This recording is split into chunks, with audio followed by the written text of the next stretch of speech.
So like I promised I would, I've decided to take the liberty of coming back outside once again for the first time in so long to finally bring you the life, the senses of the world. Except I can't because the sun is over there and it's really windy outside, so I don't even know how the sound of this is. You see, what I'm doing, I have the camera, I have the microphone inside of my car where the wind is not. And hopefully this is gonna do things. But I doubt it, is the point. Anyway, you like this? This was $5. Good shit. Anyway, so today we were gonna, this weekend, we went to, we actually had a lot of racing this weekend, and I'd say the 24 hours of Le Mans kind of spoiled us to entertaining finishes, because most of the finishes to this weekend were tame at best. Because honestly, it was a pretty lackluster weekend for Iowa. I mean, I think it was last year when Blaney and Gahn were battling at Iowa. That was a night race, but at the same time, it was at least 10 times more exciting than most of the races that would happen this week. As for entertaining shit, obviously that part in the trucks race where it was 3 wide for the lead between like 5 different people, and I was watching that like, why hasn't this been happening all race? And then Byron got out front and then the race was over, so you know, just kind of goes like that. Look at this wind. Look at this wind. This is why we can't have nice things. This is fucking wind. See, I don't even know if you can hear me. Probably not. But anyway, the point is, the races this week were lackluster. What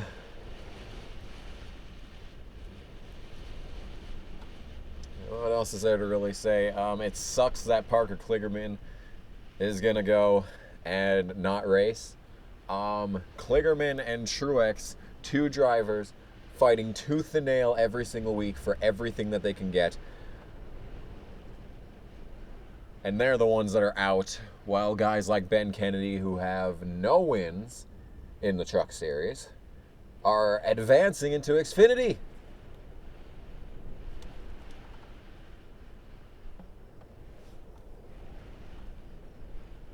You know, Tyler Reddick was leading the truck race yesterday, and I just kind of had that thought to myself. Tyler Reddick, a multi-time winner in the Truck Series, has yet to even enter an Xfinity Series race. And yet, Ben Kennedy, who was dropped from Red Horse Racing because he sucked, was picked up by GMS over Grant Enfinger. I'm still bitter about this, by the way. What is this about guys that I like getting their fucking shit pushed in by losing their rides mid-season? Okay? Grant Enfinger lost his ride after 2 races, after being the leader in the Rookie of the Year standings at that point. Well then. Ryan Truex losing to a pay driver.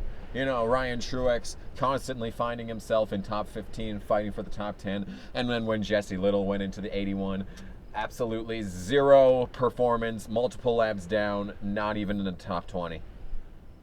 Wow. That's some fine driving there, Jesse Little. I'm so glad that you got to take a spot away from someone deserving. Wow. That sounds familiar, doesn't it, Brian Scott? Anyway, and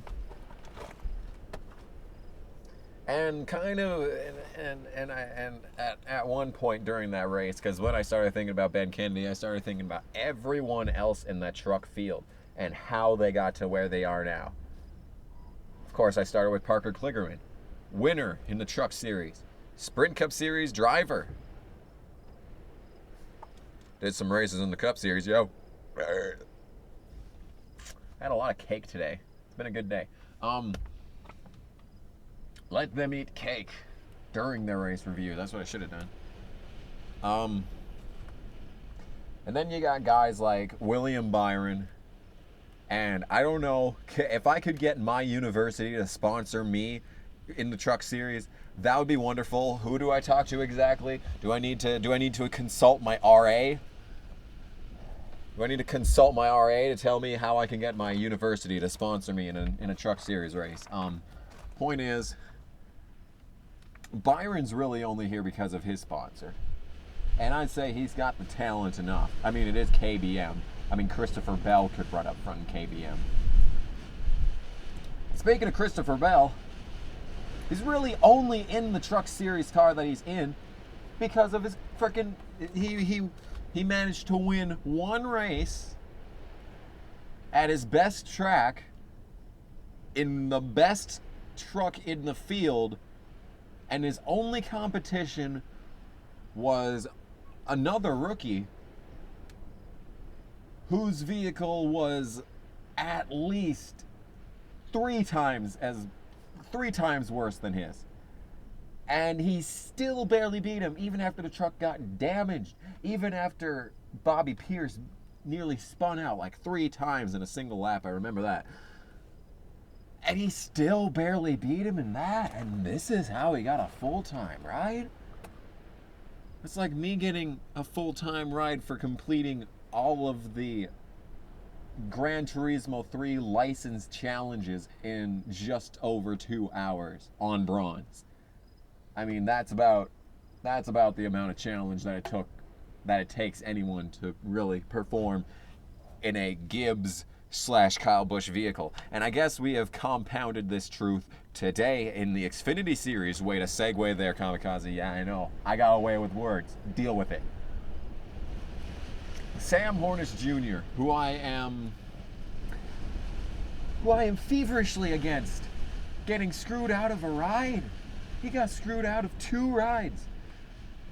Number 1, Brian Scott pops up with dollar, dollar, dollar. And this is more important than talent these days, of course. We've established this. And then, wow, nearly winning 2 championships in the Xfinity series, proving himself. He subbed in Sprint Cup Series races and put together competent races. Good finishes, top 10s, I believe he got. But no, he certainly does not deserve the 22 at Penske. No, sir, no chance in hell. Wow, why would I even think this? Why would I even think that someone who proved themselves worthy of a top-tier ride should have a top-tier ride? You know, what the fuck am I to say? No, Hornish belongs at RPM, and then nowhere else after that. No, I'm the wrong one here when I think that, you know, just a little bit of talent deserves a ride. I'm so sorry that I have to think this way. Anyway, Sam Hornish Jr. and the Michael Waltrip will not let you forget that he has not raced in 261 days, was it? 261 days? He hadn't sat in a car since Homestead. Can you believe that? And he still managed to win the race. Wow, that's so impressive until you remember he was driving the 18, which Matt Tiff can run well in. Matt fucking Tiff can run well in the 18. He barely got a top 5 in an ARCA race. Speaking of ARCA, wow, wasn't that impressive how well Kyle Weatherman dominated that race, just like Sam Hornish Jr. Man, that was a great win by Kyle Weatherman. Oh, wait. Weatherman didn't win that race. Wow, that's becoming a common theme. Weatherman just, you know, this is just so much to ask for Kyle Weatherman to win one race. Bad enough that his entire team went under. But he can't even give him a win. Good shit. You know, honestly, I wanted Alex Bowman to win more so than Hornish, because I think Alex Bowman's career is the one that needed to be saved more so than Hornish. I mean, Hornish is already an IndyCar champion, Indy 500 winner, multi-NASCAR league racing winner, proven winner at Iowa. I think it's 3 times now, and he has the most lead laps out of anyone at Iowa, I think. I'm probably completely fucking wrong, but that's okay. But it's good that Hornish won. I am glad that Hornish won. And the race itself, honestly, that one restart where it was Darrell Wallace Jr., Ryan Reed, Brendan Gaughan, I think, and a couple of others that restarted up front, and by the second lap of that restart, no, it was Brendan Poole was up there too. Yeah, by 2 laps later, it was Hornish and Suarez back up front, even though they started in like 6th and 7th respectively, I think. Yeah.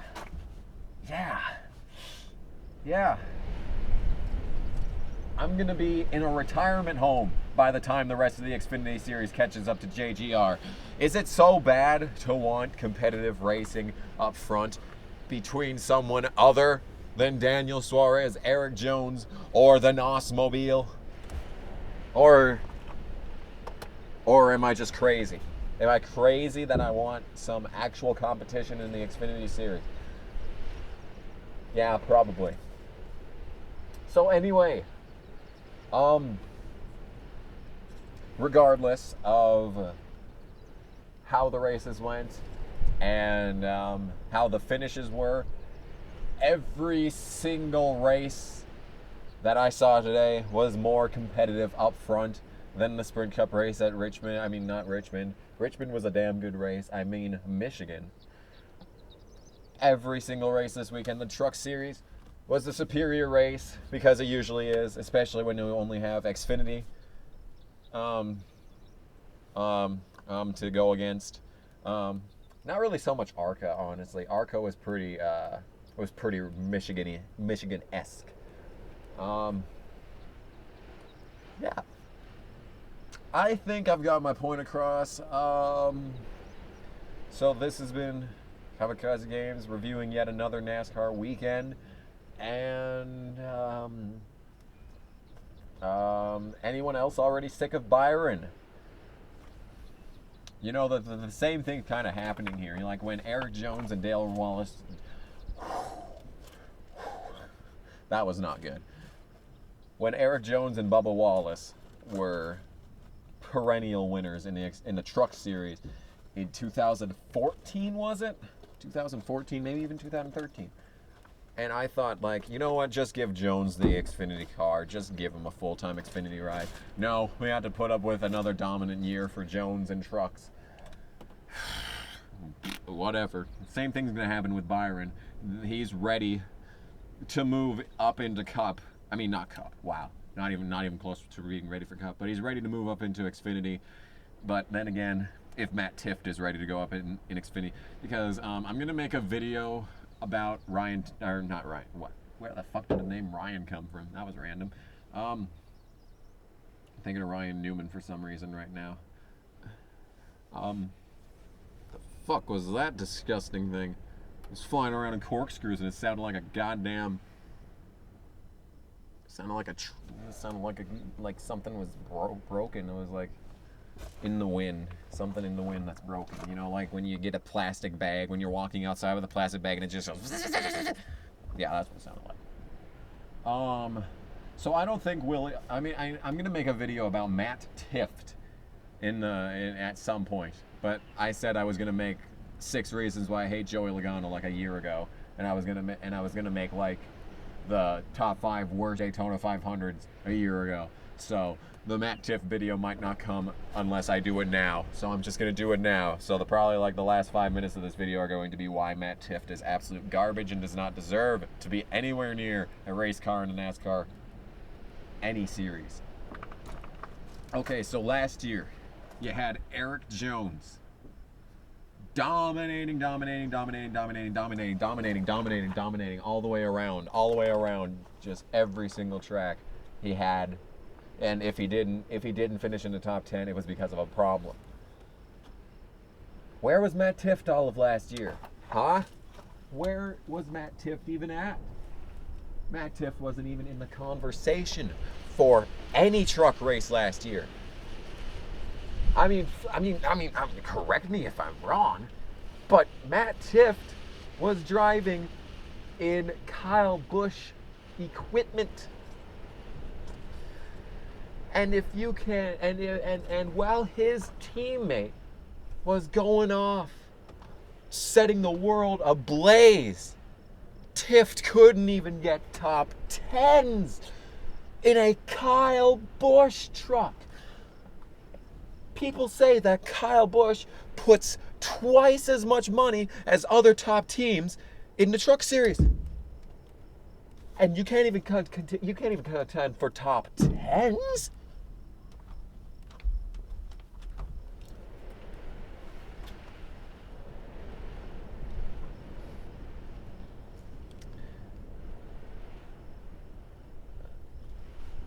That's insane! Wow! Oh.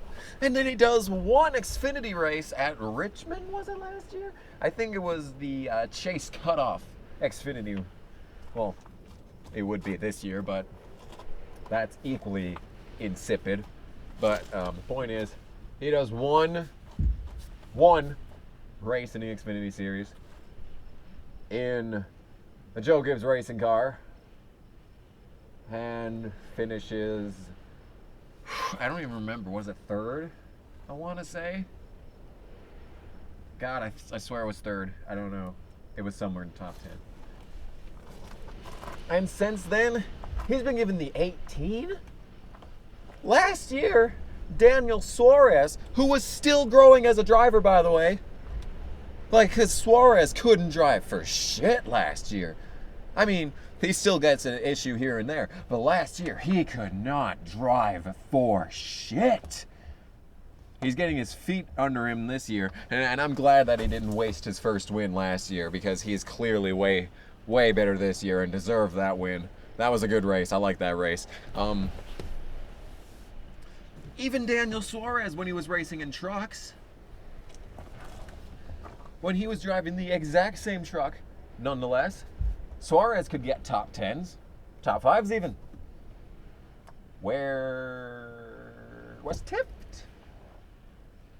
Not even close. Not even close. Just like Cody Coughlin this year. Like that 51 truck, I don't know if, because I don't want to say that it's the truck doing it, because Suarez drives it just fine. Yet Matt fucking Tiff can't drive that for shit. And then suddenly he's getting drafted over. When Ben Kennedy left Red Horse Racing, Tifft was in the 11 for 2 races, I believe. And Kennedy whooped his ass, and I believe he finished ahead of Tifft in both races. Like Red Horse got Herman Quiroga back. They went after guys that they like wasted. Quiroga, probably, I'd say, before this year. Last year, Herman had more talent than Suarez. Suarez has grown as a driver this year and is far better, regardless of whether or not he's in JGR. But Herman is still pretty good. He put that truck on outside pole last race at Michigan. There's just so much shit you have to keep track of. No, it was Texas. He put the truck on outside pole next to Johnny Sauter in his first race back. And Matt Tiff didn't do shit. Ben Kennedy was up front in the GMS truck. He was battling for the win yesterday. Matt Tiff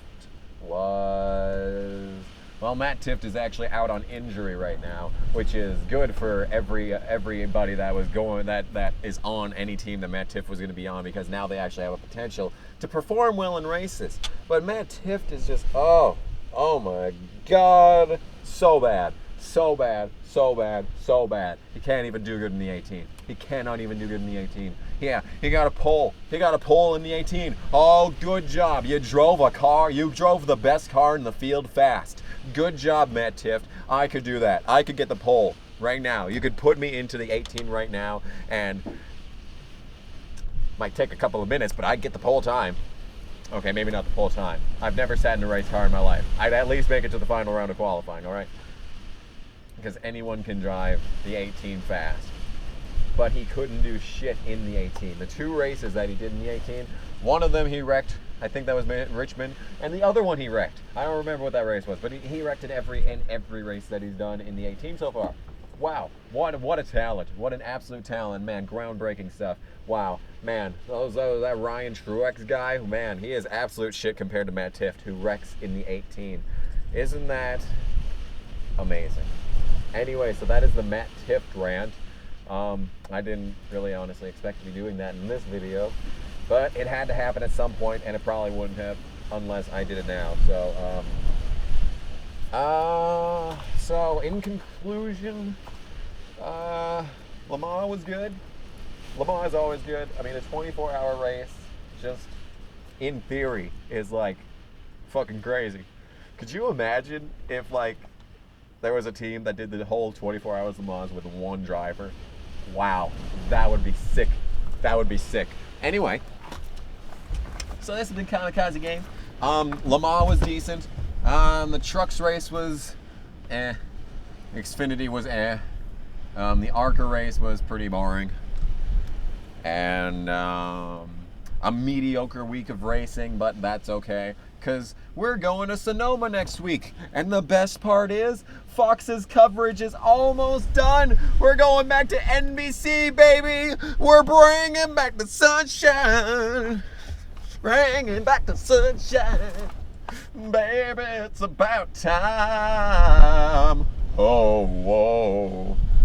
And yeah, this was a very long video, and I apologize, but you gotta do what you gotta do, son. So I will see you in whatever the fuck I do next. It's getting really fucking windy now. Like, there's not a cloud in the sky, but I wouldn't be surprised if there was a tornado behind me right now. It's so fucking windy. Anyway, bye.